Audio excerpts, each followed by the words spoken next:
ప్రపంచ red cross దినోత్సవం మరియు అంతర్జాతీయ తలసీమియా దినోత్సవం పురస్కరించుకొని హన్మకొండ జిల్లా రెడ్ క్రాస్ భవన్లో రెడ్ క్రాస్ పాలకవర్గం ఘనంగా నిర్వహించారు.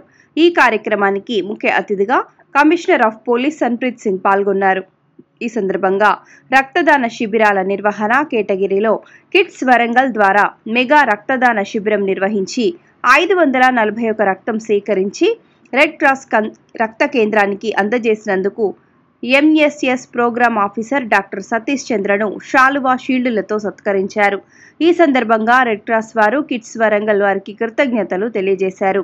ఈ సందర్భంగా Rajya Sabha former MP KITS W chairman captain V Lakshmikanta Rao, KITS Warangal యాజమాన్య సభ్యులు, కోశాధికారి Shri P Narayana Reddy, commissioner of police Warangal Sunpreet Singh, Husnabad నియోజకవర్గ ఫార్మర్ ఎమ్మెల్యే మరియు కిడ్స్ డబ్ల్యూ అదనపు కార్యదర్శి Odathala Satish Kumar, principal professor K Ashok Reddy మరియు IRCS chairman doctor P Vijay Chander Reddy, NSS program officer మరియు physics associate professor doctor CH Satish చంద్రను అభినందించారు.